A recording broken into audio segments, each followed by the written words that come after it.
It was supposed to be a simple summoning, a lesson for a couple of wizardry apprentices, part of the curriculum of the Indola Academy for Applied Magic, one of the few such places in the city of Helligard which took on apprentices every year, part of the innovative new wave of arcane studies in the nation of Halruaa, approved by the Council of Elders and even the temples of both Azuth and Mystara. In a heavily warded chamber constructed from bricks of rare, faceted obsidian, the light of thick candles reflected back from the thin layer of lead coating the back of each and every brick. The chamber door was almost indistinguishable from the inside when it was closed and sealed. So well protected, occupants would actually run out of breathable air if they remained inside the sealed chamber for too long and suffer from pressure sickness if they used spells to create fresh air. Archmage Galrin had inscribed the magic circle himself. It was perfect. A little different from the current fashion, but that was to be expected of a human of Relaracondian heritage, born under the blue sun of Aber centuries ago. His reputation as a master of conjuration and diabolism was thoroughly justified. But even so, what the students were going to witness today was only performed once a year, and only those apprentices who were in their last year of study could attend. 2 such students stood in place, each also within a circle of protection and equipped with amulets belonging to the Archmage that had spell-warding properties well beyond the apprentice's own abilities. They may have been gifted in the art and well on their way to becoming full wizards in their own right, but they were also the children of some very important families in the magiocracy of Halruaa, and there would certainly be serious repercussions for the Academy if anything was to happen to them that could not be remedied at any cost.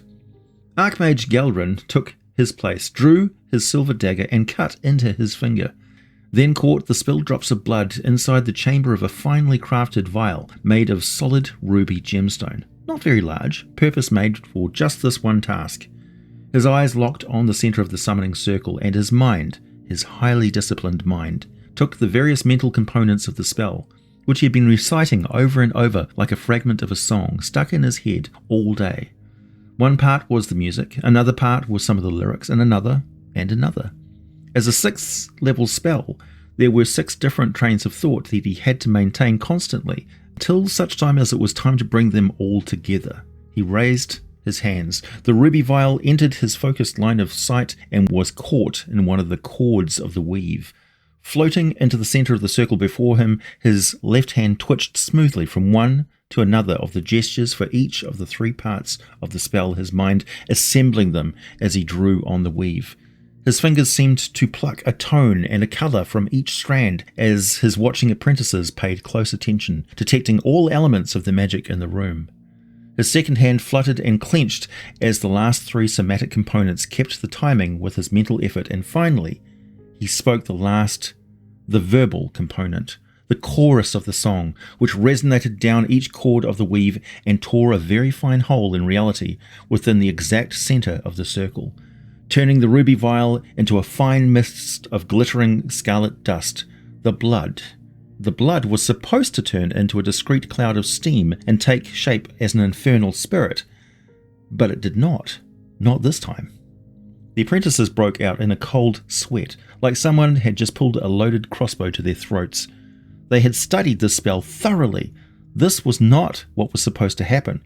The blood was not turning to mist, it was gaining in mass, rapidly. It went from droplets to the ball the size of a small fist to a splay of forked lines, a circulatory pattern, and suddenly, in the blink of an eye, bone, flesh, and scarlet leathery hide. Somehow, the Archmage had accidentally brought forth an actual devil from the 9 hells. From the looks of it, an imp of some kind, bloated, distended veins, a torpid belly, small wings clawing at the air. It dropped heavily on the stone floor and vomited green bile. No words were spoken. This was a shocking situation, but the Archmage was well prepared. He immediately reached for a pocket in his robes that contained the small ivory tusk of a celestial hollyphant, an object that he knew no true imp could bear to touch, and brought to mind the 4 mental components of a spell of banishment. It was over in a few moments. There was a reek of sulphur in the air, an unsightly green splatter on the floor, and the memory of the popping noise the imp made as it vanished back to its own plane of existence. The Archmage turned, finally, to regard his students.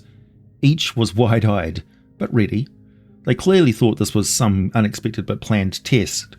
They were wrong about that, but still, why waste a perfectly good mystery? And that is how you deal with the unexpected. What else would have worked as a spell component for that banishment? Both apprentices reached into their robes. One drew out a large white feather, an angel feather. The other held a small silver chalice inlaid with the preserved bones of a saint of the Church of Ilmater. Family heirlooms, no doubt. The Archmage nodded, thoroughly satisfied with their preparations. Excellent. I confess I know not what manner of devil that was beyond clearly being an imp, but I am sure there is one book in the library of this academy which holds the answer. Perhaps one of you knows it. The apprentice Verdando Rodolphin nodded his head and glanced at the other apprentice, but Dwellinger Cirkwell drooped his shoulders a little inside. He did not know the book. Without a word, Verdando checked the floor runes and went to open the door and step out of the chamber, but was halted by a raised hand from the Archmage. Hold a moment, if you please, Dwellinger.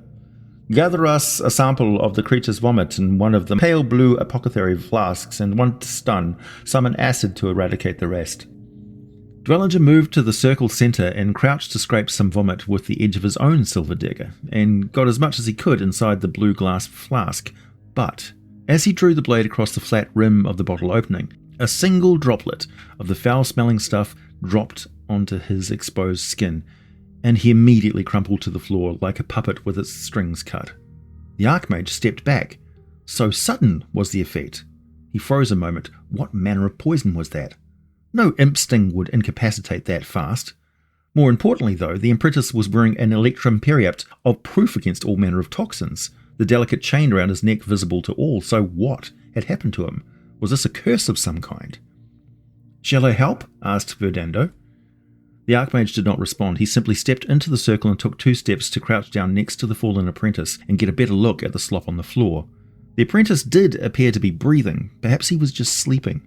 He reached and gripped the ear of this apprentice, twisting it painfully, and indeed there was a response. The young man twisted on the floor and one hand shot up to grab at whatever was hurting his ear. The contact was only momentary, his wrist brushing against the Archmage's forearm, and he, too, slowly crumpled to the floor, with a clatter of all the rings, amulets, charms, and various components attached to his enchanted robes of many eyes, which all blinked once and then, remarkably, closed, every single one of them, all at once. Verdando had seen many things in his time as a wizardry apprentice, but that spooked him. He had never even heard of anything that could do that to a robe of many eyes, and he knew without a doubt that the Archmage was thoroughly protected from any form of poison, and yes, most certainly any low-level enchantment that would induce sleep. Plus, Dwellinger had stirred, but was still lying on the floor. "Dwellinger? Can you hear me? Make a sound if you're awake." A low moan came from the fallen apprentice. This was good. He was merely paralyzed. He decided on a course of action immediately. Stepping around the large circle, but not crossing inside, he took mental aim and focused his will on the remaining vile syrup on the floor. Drawing on a very basic beginner spell, he attempted to reduce its temperature, and immediately encountered resistance. That could mean 2 things. It was either resistant to magic, or it was or contained living material. He relaxed the magical pinch he was applying, rubbing a small spot on the centre of his forehead out of habit, and refocused his will as he locked his gaze on the Archmage's arm. Another sort of magical pinch of the weave, and there was a slight movement on the fabric of the robe, a ripple that passed along the skin and a wiggling of the various bracelets and rings. Whatever loose skin, dead hair, dirt, dust or ink smudges were to be found there simply lifted from the surface and flowed down and away off the tips of the Archmage's fingers, then gathered up into a tiny ball and dropped into the splatter of infectious slop on the floor. The Archmage did not stir. After a moment, relaxing once more, rubbing his forehead and refocusing, the same process was applied to the other apprentice on his arm. They should now have been free of any contamination, so, gingerly, he used his simple spell of prestidigitation to attempt to clean the floor stones of any contamination, hoping to at least gather up the fiendish fluid and move it away from the wizards. He was pleased when the stuff did appear to be vanishing instead, just as the normal dirt and chemicals did on his laboratory bench after he finished his alchemy lessons and cleaned up his workspace. He was about to cross into the circle and go tend directly to the fallen men when he suddenly gasped, clutched his chest for a moment, and then crumpled to the floor. Within 3 hours, the air grown quite stale. All 3 men were dead. Investigators from the Temple of Azuth, all experts in the field of abjuration and divination magics, later determined the cause of this most unfortunate accident. The Nine Hells are home to many exotic and terrible beasts, many native to the twisted and war-torn plains, all hodgepodged together long ago into the interconnected network of realms that forms the layers of the Hells. But, as cosmic enforcers of law and order, the fiends who dwell there also travel extensively to other realms of existence far and wide across the multiverse, and have brought back such a dizzying array of otherworldly, strange and frequently deadly creatures. It is a lifetime's work just to categorize all the different kind of parasites to be found in the rank-and-file troops of the fiendish armies. Imps, the spies and toadies, are quite often sent into exotic environments first.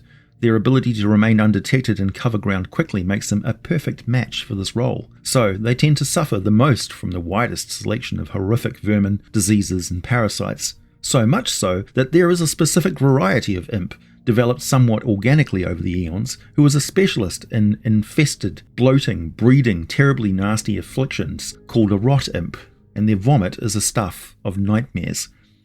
Contained inside the infested bile, a particular breed of abyssal snail, so tiny as to be almost invisible to the naked eye.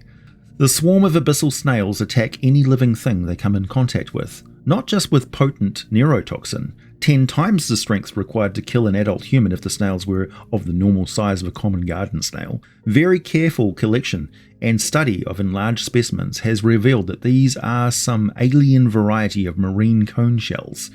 The cone snails use a hypodermic needle-like modified radula tooth and a venom gland to attack and paralyze their prey. Not only could these ones lash out with a long flexible tube called a proboscis, tipped with a wickedly sharp barbed tooth, but it seemed like they could eject the whole tooth with an explosive chemical burst, firing it like a microscopic dart, and its throat is simply packed with such barbs ready to replace any lost. The creatures are so small they just absorb nutrients as a dead animal decomposes around them, spawning egg cysts that can survive for quite some time until some scavenger or other animal disturbs them and becomes infected as the cysts burst and release their eggs all over the new victim. The anatomy of these snails is also quite unique. Their mouth parts are so massively overdeveloped that they make up 70% of the creature's body mass. Its head is more like a hammerhead shark, very wide with dark eye patches on either side. The body extends back in a very long, curled, tapered cone shell, dark in colour, and for this reason, the researchers have called them the axe-head snail. In the exotic markets of the city of Brass, and in Sigil's foggy street stalls and thousands of squalid little shops, sometimes even in the bustling trade caverns of the largest cities of the Underdark, you may find tiny, very heavily enchanted, boxed, warded and extremely expensive vials of either powders or black fluids containing thousands and thousands of egg cysts.